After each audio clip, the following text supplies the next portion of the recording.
Assalamualaikum warahmatullahi wabarakatuh. Halo semuanya. Semoga kita semua dalam keadaan sehat walafiat dan selalu dalam lindungan Allah Subhanahu wa taala.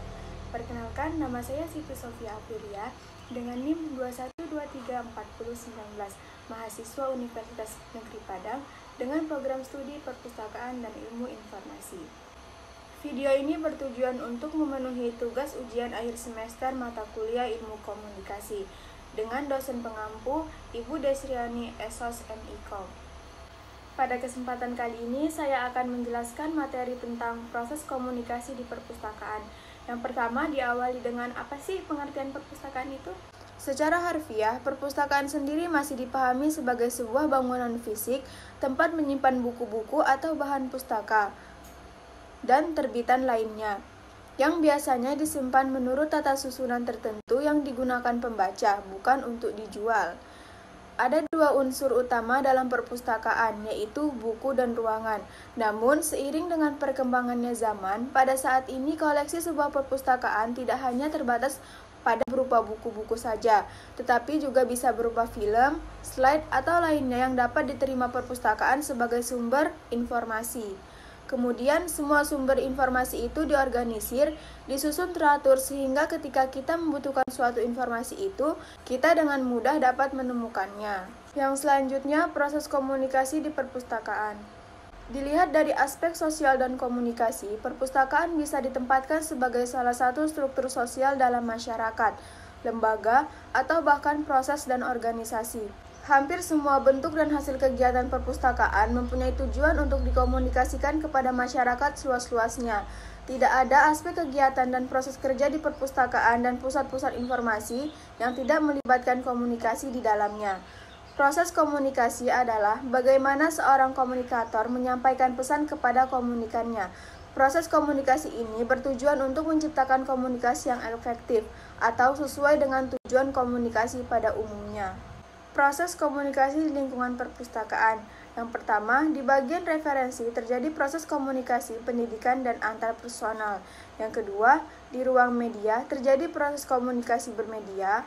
Yang ketiga, di bagian pelayanan peminjaman koleksi terjadi proses komunikasi antarpersonal. Komunikasi verbal dan nonverbal dalam layanan perpustakaan dapat dilihat dari kesan nonverbal atau yang berkaitan dengan gedung dan ruang.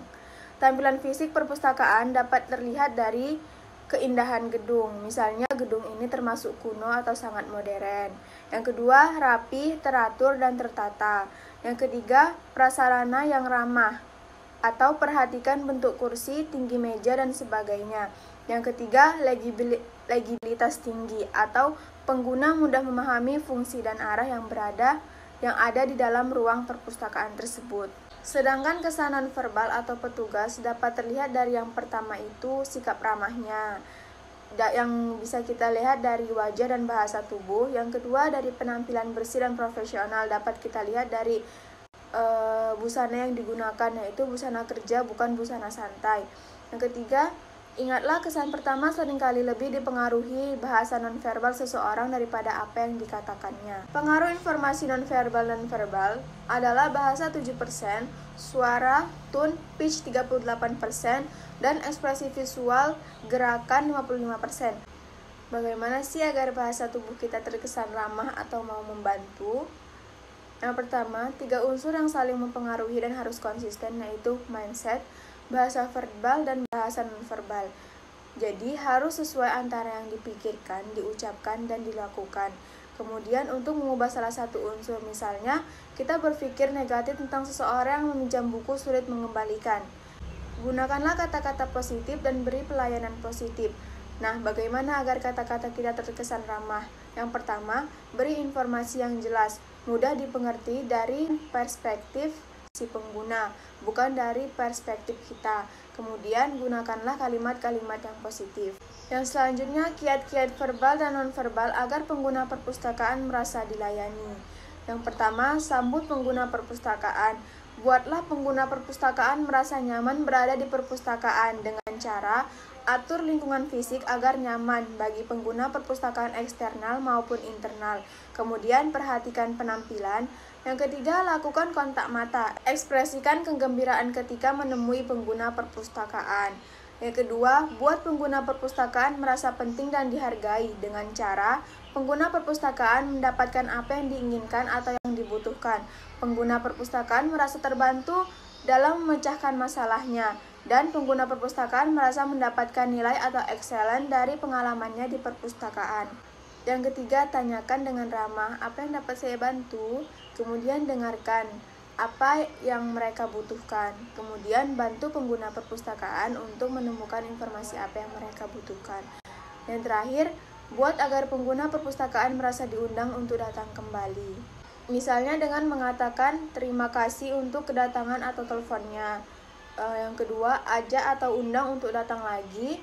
Yang ketiga, buat pengguna perpustakaan untuk ingin datang kembali. Selanjutnya, contoh komunikasi pada sebuah lembaga perpustakaan. Dalam konteks di perpustakaan, komunikasi pun mengambil andil yang sangat besar dalam menentukan perubahan, baik itu perubahan terhadap pemustaka, pustakawan, atau lembaga itu sendiri secara umum. Sebagai contoh, seorang pemimpin sedang memperhatikan pustakawan yang mengerjakan suatu pekerjaan. Tiba-tiba pimpinan tersebut mengucapkan kata salah. Maka pustakawan yang sedang bekerja tersebut menghentikan pekerjaannya dan mungkin bertanya di mana letak kesalahannya. Atau kalau pustakawan tersebut tahu di mana letak kesalahannya, dia langsung memperbaiki pekerjaannya pada saat diperhatikan tersebut. Atau mungkin saja ia akan mempertanyakan dirinya sendiri, apa pengaruh kesalahan itu terhadap yang lain jika tidak diperbaiki, yang akhirnya membentuk perubahan sikapnya. Baiklah, cukup sekian informasi yang dapat saya sampaikan mengenai proses komunikasi di perpustakaan. Semoga bermanfaat bagi para pencari informasi yang ingin mencari informasi mengenai komunikasi di perpustakaan. Apabila terdapat kesalahan, saya mohon maaf. Wabillahi taufiq wal hidayah. Wassalamualaikum warahmatullahi wabarakatuh.